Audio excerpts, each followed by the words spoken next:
behind IT, and let's see, everybody that's in lobby. So we'll turn the time over to Spencer. Yeah, thank you very much, Chuck. I really appreciate the opportunity to be in front of you guys today and talk about cybersecurity. So I'll go ahead and share my screen here. I have started the recording for the meeting, as I know you guys are going to be uploading this into your HR system to share with new hires, et cetera, to make sure that they get the same opportunity to be trained. So just one moment while we get the screen sharing going real quick.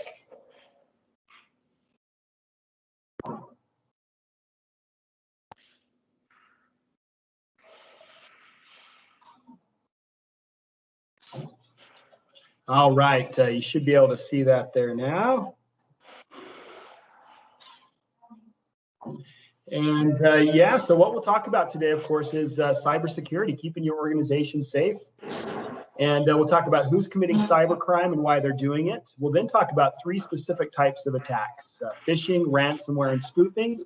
And then we'll finish things off by talking about some best practices on how to stay safe there.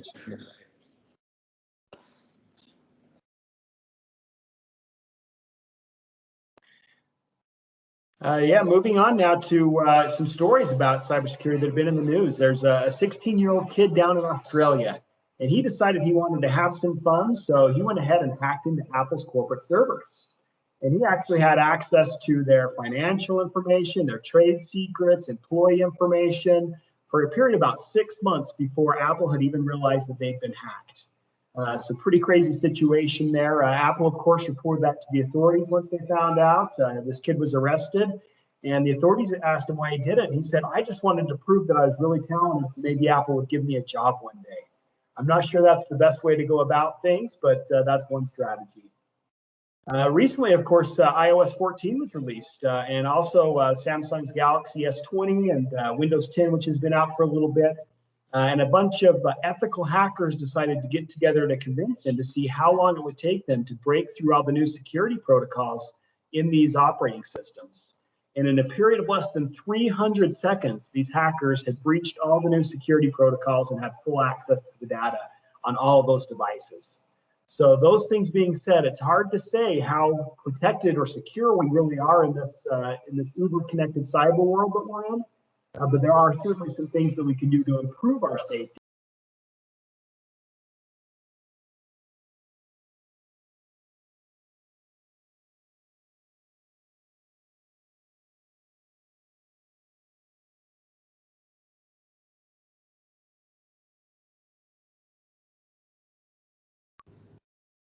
Hey, Spencer, somebody just put you on mute. No worries. Yeah, so this slide basically just says that there's 3 things that we're trying to accomplish with all of our customers. We're the IT department for about 500 businesses throughout Utah and beyond. And we will all then be able to say that they have cybersecurity policies in place that are based on SANS or NIST guidelines. And I know I've worked with Chuck on this, and you guys do have a good acceptable use policy in place. So I'm really proud of Boy for that. We want them to say that every new hire is trained and certified on those policies. And we want them to be able to say that all these policies are audited every year and that every employee is retrained and recertified annually. And that's a big part of what this cybersecurity training that we're doing right now for you guys is. This slide just basically says that, you know, no matter what we do at Wasatch IT, we can put the best firewall in place, the best antivirus in place, tons of great security features, but there is still a single point of failure at every computer on your network, of course. And that single point of failure is you guys, it's the users. You guys still have the ability to open an infected attachment or visit an infected website and let the bad guys into your network. And we'll talk about ways to reduce that impact for you. So, who is committing cybercrime and why are they doing it? Of course, hackers, thieves, organized crime around the world. We see large concentrations in countries who are not enforcing cybercrime. So, you look at Russia, you look at China, you look at Brazil, a lot of Eastern European countries, where their government could really care less if their citizens are trying to hack into United States businesses or into the systems of United States citizens to try to steal money or do those types of things. And so because they really have no consequences, there's really no reason for them to, stop hacking essentially at this point in time. And why are they doing it? Of course, for fun. They want it to be like, hey, I'm that kid down in Australia who's able to hack into Apple's corporate servers. I mean, really cool. For beliefs and activism, of course, maybe an ethical hacker wanting to shut down a power plant because they're an environmentalist or something of that nature. Financial gain. We see this a lot in the case of small businesses. We'll talk about that in many of our examples today. And of course, political motives, which we'll get into momentarily. The first type of attack we'd like to talk about is phishing. So what is phishing? Of course, it's an email sent from somebody you know or pretending to be somebody you know. It's a hacker pretending to be a friend or a family member. Maybe they're pretending to be a supplier or a vendor of yours or even a coworker. And the intent is typically to induce you to reveal confidential information. Your usernames and passwords, they can get into your account. Financial information, sensitive information like HR information or social security numbers. And they'll, of course, use that data once they get that to extort you or to steal your money, etc. Probably the most famous phishing attack of all time continues to be what happened 4 or 5 years ago when Hillary Clinton's campaign was hacked by the Russians. And basically, the Russians started creating these fake emails. They knew that the Hillary Clinton staffers were using Google or Gmail for their email and for their cloud file storage. So the Russians created these fake emails pretending to be from Google, started sending them to Hillary Clinton staffers saying, hey, you need to click here to change your password. You need to click here to upgrade security in your account. Several of our staffers fell for those phishing emails, clicked on the links in them. It took them to fake or spoofed websites that look like a real Google website. They entered their credentials. The Russians took that information, the login credentials, went to the real Google, logged in, stole emails, stole files, started leaking them to the press, and of course, a campaign was severely impacted there, of course. But it's not just politicians that are getting hit. There is a small business that is, less than a mile from your office there at Hoy, from your headquarters.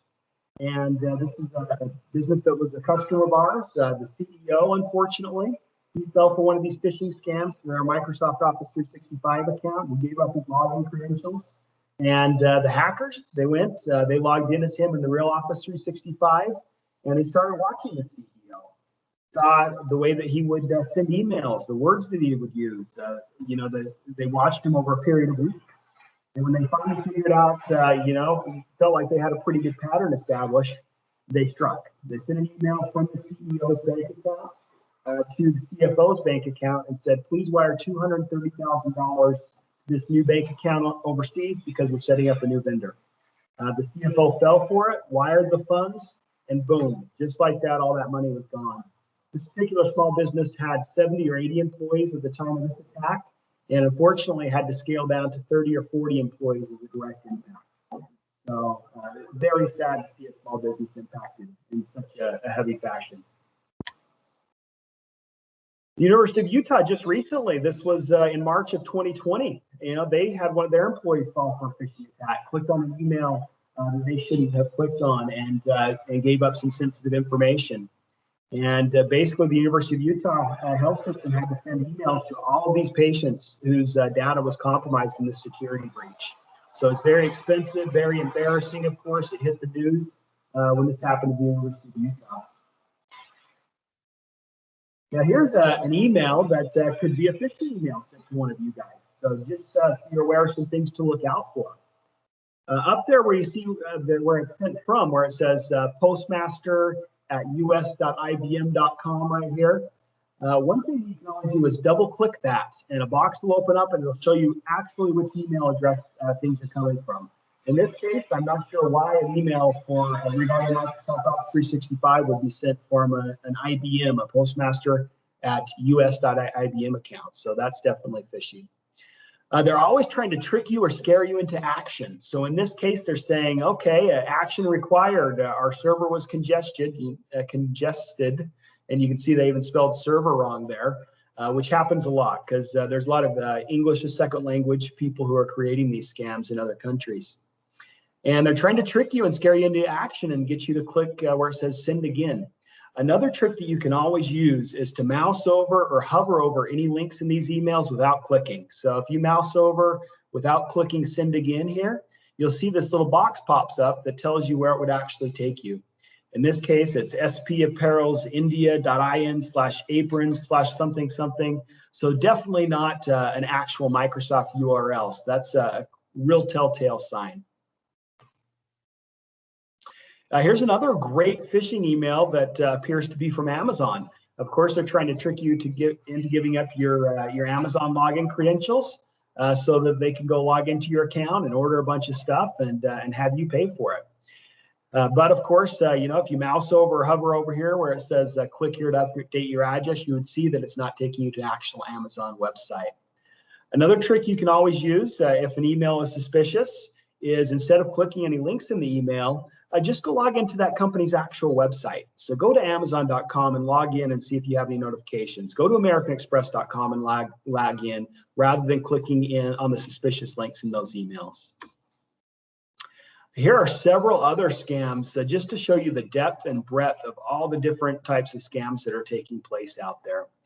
There in the upper left-hand corner is one from American Express. This is one I personally received in my personal email saying, "Hey, this is American Express. We're setting up additional security features.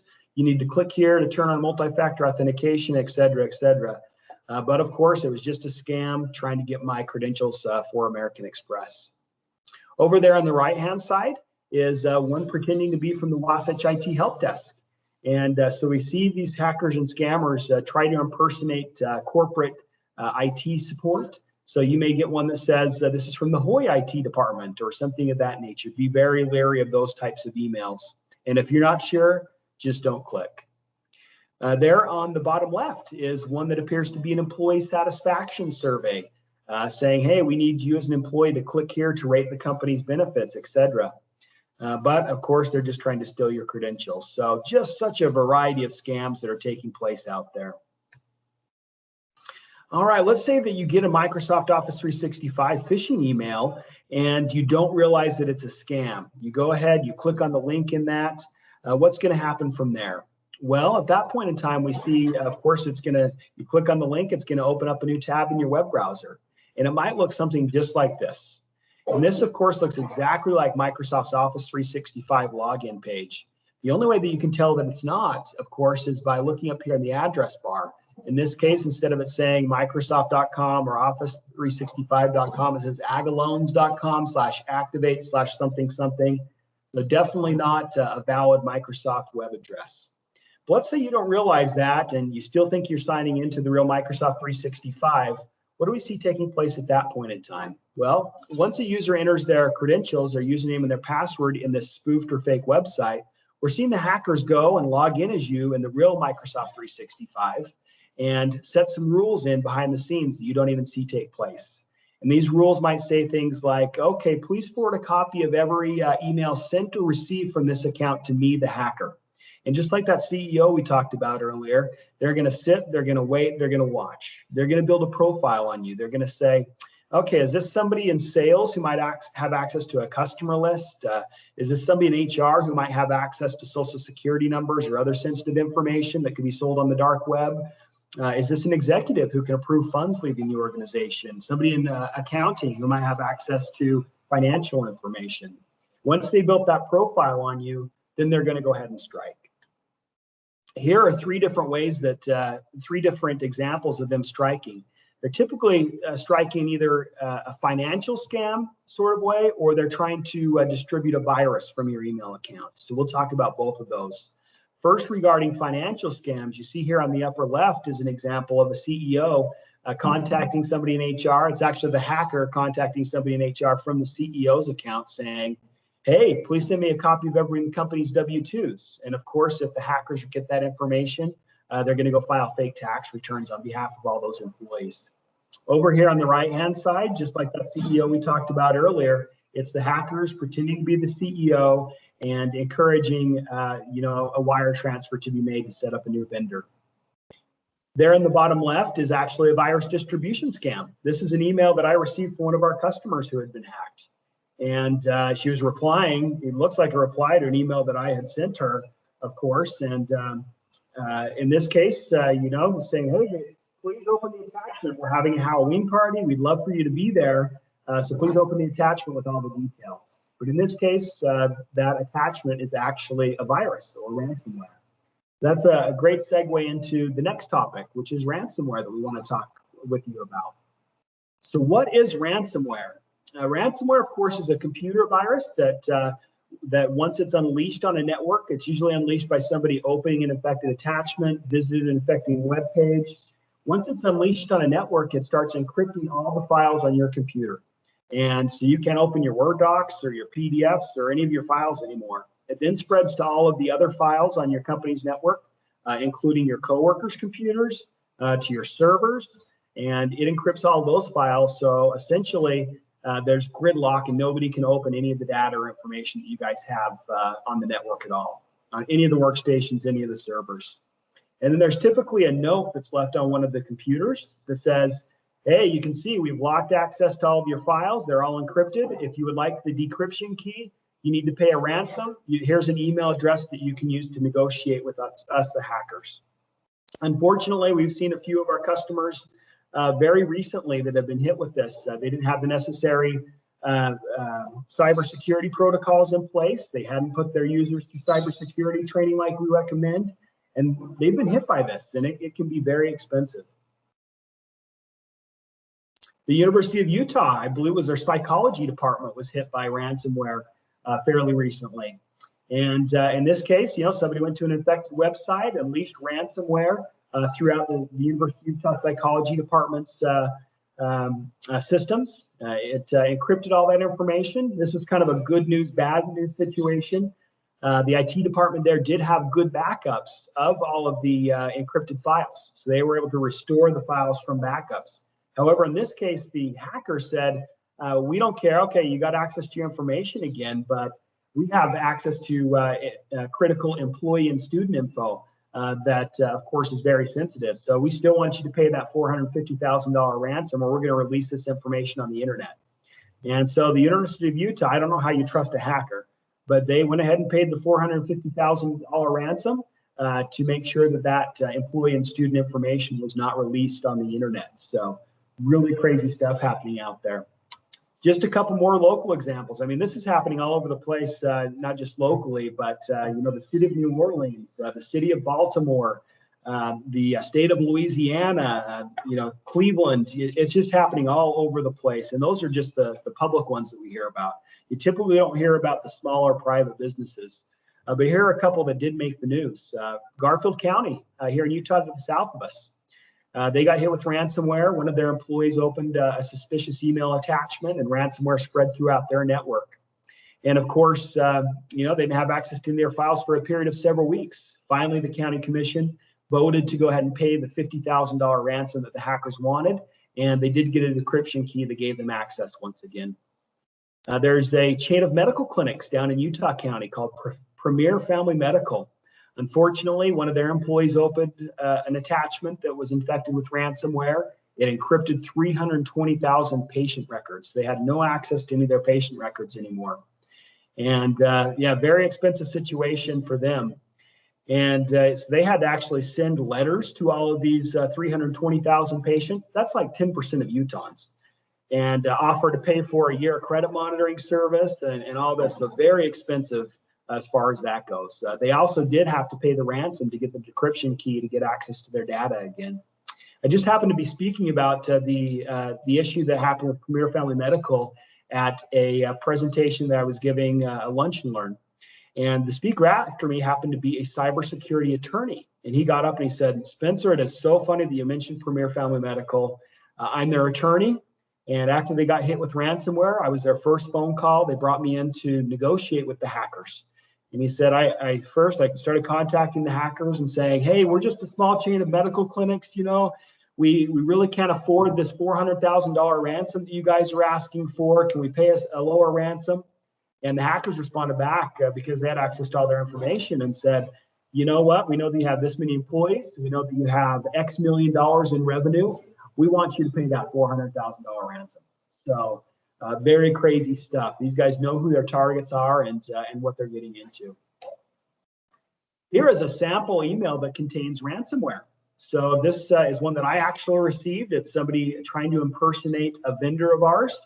But of course, that PDF attachment in this email is actually a computer virus that would encrypt all of the files on our network. So we're seeing them be able to inject viruses and ransomware into just about every file type. So be wary of anything out there, whether it be a PDF, a Word document, an Excel spreadsheet. Please be wary of every file type and attachment. Here's just another example. You know, we all have different voicemail systems and phone systems, and this is one where they're saying, hey, you have a voicemail attached. So be wary of those types of things.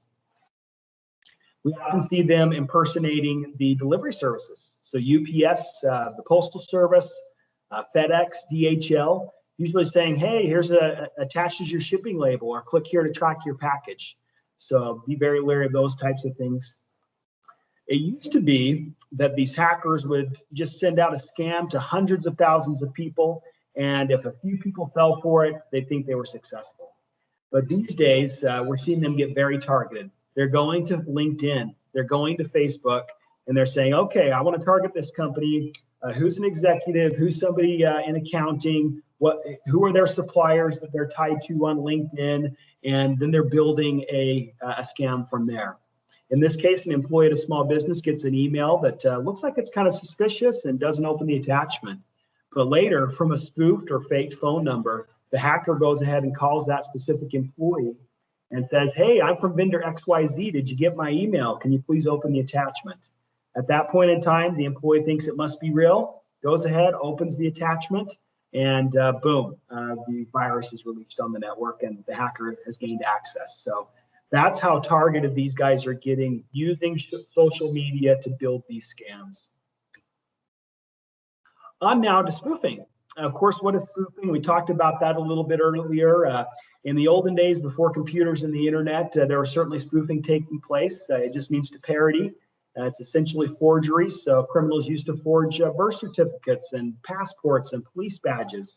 But these days, of course, they're altering email headers to make these emails look like they're coming from somebody that they're not. They're masking the phone numbers, just like we talked about in that prior scam.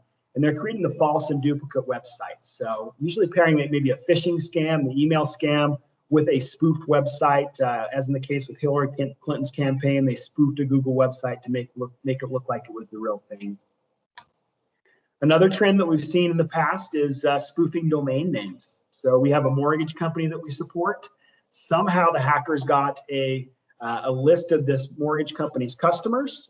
They knew what this mortgage company's invoices and what their email signatures look like, but they didn't have access to their email to send out emails on their behalf. So what did these hackers do? Since they had the invoices, they knew what those looked like, the email signatures, and they had a customer list, they went and bought a domain name that was similar to or close to the mortgage company's, but just a little bit off. And you can see here, john.doe@abcmortgage.com, but that first G in mortgage is that they changed it to a little q and went ahead and sent the email from the emails from that domain. Many of this mortgage companies, customers receive these emails from the hackers that said, hey, attached is your latest invoice. And by the way, we've changed how you pay us. Please click on this link and pay this new bank account now. And unfortunately, a lot of their customers fell for that. The same thing happened to a capital company that we support, acmecapital.org. But of course, instead of a little I in capital, it's a little L. So very tricky and clever as far as the stuff that these hackers are coming up with. Now let's move on to some best practices. So the first thing I really want to talk to you about is your passwords, because 4 out of 5, 81% of data breaches are because a password sucks. You know, it was weak. It was a default password like password 123 or something like that, or somebody's passwords were stolen from them. So we really want to talk about password best practices. And 60% of people use the same password or just a slight variation of the same password for everything. Maybe you just change a special character or a number at the end, but it's essentially the same password, right? So what we really want to encourage you guys to do when it comes to passwords is to use a password manager. And you know, your company could decide to do a company-wide password manager. We'd love to discuss that with you. but there are many free password managers out there. LastPass, Dashlane, Keeper, all really good password managers that have free editions. And these password managers do a couple things for you.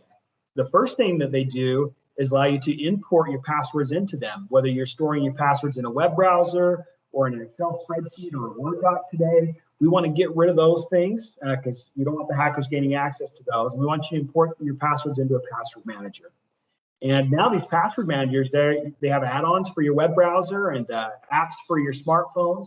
So anytime you need the password, you can just go to that app on your smartphone, or you can, or the add-on in the web browser will auto log you into websites as you get to them. So it really streamlines, being able to gain access to your credentials. The other thing that these password managers will do is help you randomize your passwords, because we don't want a hacker to get access to your Facebook password somehow, because they're going to get access to that, and then they're going to try to log into your bank accounts. They're going to try to log into your credit cards. So having the same password for everything or a similar password for everything is very dangerous. These password managers will say, hey, you have these 30 or 40 passwords that are all the same or similar. Please go change these. So it really encourages you to have a randomized password for everything. And it's okay if those passwords get crazy, complex, and randomized, because the password manager is going to remember those passwords for you moving forward. Let's talk a little bit about physical security best practices. So we certainly want to make sure there at Hoy that there's a burden of access to your production areas. So somebody couldn't just walk right through the front door and go right into your engineering area and sit down at a computer that didn't get locked for whatever reason and gain access to corporate resources. So you guys certainly do have a barrier, having your receptionist desk right there at the front. So that's fantastic. You always want to keep your server and network equipment behind a locked door. I know that the individual we have staffing your location is kind of sitting right in that area, so that's a best practice as well. Having good surveillance equipment is always recommended. Cameras that to kind of cover access to those network areas and to your main entrances, etc. And I also just want to encourage you to beware of flash drives. So this is a common scam. Sometimes hackers, they'll go outside of the building and they'll drop an infected flash drive that has a virus on it outside the front door, hoping that an employee will go grab that flash drive, wonder whose it is or what information's on it, plug it into their computer, and boom, a virus is infected on the network that allows the hackers in. Hey, Spencer. Yes, absolutely. Quick question. Maybe I'm a little cynical, but how is a password manager safe? That's a great question, Brent. And I would tell you that I don't think anything's 100% safe. So fantastic question. What I am a big fan of is reducing the points of data breach. So if you have a password manager and that password manager has helped you get a different password for everything that you log into, instead of having 1,000 points of failure, you're kind of boiled down to a single point of failure, if that makes sense. So now you're just like, okay, don't breach my password manager and I'm still okay. Whereas if you don't have a password manager and you have a similar password for everything, those hackers could breach Facebook and they can get into your bank account, your credit cards, your emails, all those types of things. Additionally, these password managers have invested in the highest layers and levels of security and encryption and all of those things. So, yeah, it's a great question. Thank you very much, Brent. Really appreciate that. On to remote work best practices. So, a lot of people may be working from home or on the road, whatnot. We just want to make sure that you have Wasatch IT's monitoring and antivirus tools installed on your systems at all times, so that we can do watching for any potential issues there. Make sure that you're only accessing secured and password protected Wi-Fi networks, and that you never turn on network sharing. It usually gives you that option when you access the Wi-Fi network for the first time. Make sure that you have a personal firewall first turned on your computer, that you're only using a company-owned or bring your own device compliant computer that the company has improved to make sure that it's getting all the updates it needs, that it has the approved software and an up-to-date OS, etc. on there. We highly recommend some mobile device management tools that would allow us at Wasatch IT to remotely wipe information should a company's cell phone or laptop get lost. So if you have any guys on that, we would love to. if you're using a computer at home, please don't let your kids use that computer. Please don't let anybody else use that computer. If there's some Hawaii information, we highly recommend that you be the only user of that. The other people in your family, they haven't gone through this cybersecurity training. They don't know the best practices. And that's why we recommend that. Be careful what you print when you're on the road, of course. All that sensitive information that if you're at the boys' offices, you would throw in a shred box. It's just laying around your home isn't very safe. And just have a separation between work email and personal email. If it's Hawaii business, keep it in that Hawaii email. If it's personal, keep it in your Hotmail, your Gmail, or whatever you're using there. And now here's a big scary list. Now we sit down with Chuck and your leadership every 6 months, and we go through a list like this to try to get you guys further along the road to cybersecurity. And you guys are doing a better job than most companies out there. I'm not going to bore you with this because we do that with Chuck, but there are a few things that I want to talk about with you. Let's talk about backups. We're not backing up any of your local computers, your desktops or your laptops. So if there's information that's important to you guys, please save it up in the cloud or up on your corporate servers there at Hawaii, because we are backing up your servers. Let's see, what else should we talk about? Multi-factor authentication, very important. We have this coming on for you guys in Office 365. I highly recommend that you also turn this on for any of your bank accounts, your credit cards, any other online tools you guys use. So what is multi-factor authentication? Of course, it's the first time you log into something, not only do you have to give your username and password, you have to provide a code that gets texted to your cell phone or something similar. And that way, even if the hackers get access to your username and password, there's still that other barrier of getting logged in that they're not going to be able to take advantage of and get through. Let's see here. But we talked about password managers. Unless you guys have any questions, I'm really not going to bother you with the rest of this list since we do that with Chuck. But these are some great best practices that we want to make sure that we're always going through with you. With that, we're here to help at Wasatch IT. If you're ever not sure about something, if you think something might be suspicious, you can always email or call our help desk.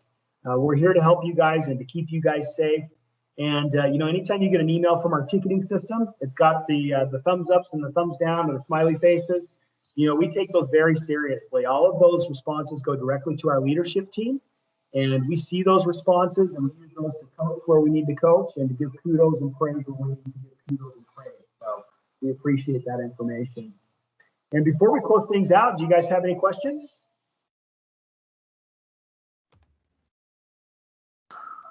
Can I just say something about password managers? Yes, please do. So there was that question about how to, why are they more secure than other things? So LastPass is the one that I use, and it's the one that I've looked into. I can't talk about all the others. But with LastPass, it downloads a local file that's been encrypted with your password. That's what they store in their system. So I actually did get an email once where they said, our system was hacked. You should start changing passwords. Because what that means is that the hacker got the encrypted file, but they now have to go one by one and try to hack into each file separately, individually. And that gave me time to go change my bank account and some of the more important passwords, so that even when they broke into that file, it wasn't the same as what it is right now. So that's one of the reasons why I like LastPass, the reason I use them, but it's one of the benefits of using a password manager than just writing them down or using them somewhere else. Yeah, absolutely. You're spot on. And that just is a great overview of the extra level of security that those password managers provide and why they're so critical in helping keep you guys safe. And yeah, thank you guys. Are there any other questions, or Chuck, do you have any commentary? I don't think we have any questions in this room, and we just appreciate your help. If anybody has questions on the training, let us know. We can get you the presentation here. Also, you should be receiving from the new employee training software, the DCSHRM software. It's got a couple questions in it that you'll be asked regarding the training. That's the way that you're going to be able to show your attendance. Once you've answer those questions correctly, you'll receive a certificate that says that you've done it. So if you have any questions on that process, you can get hold of me or Christian Robbins with SAP HR. Any questions? No? Thank you. All right. Yeah. Thank you all for your time. Again, we're here to serve you guys at Wasatch IT. Please call our help desk with any questions or concerns that you have. And I hope you all have a great day. All right. Thanks, Spencer. Appreciate your help. You got it. Thank you, Chuck. Thank you, everybody. Thank you.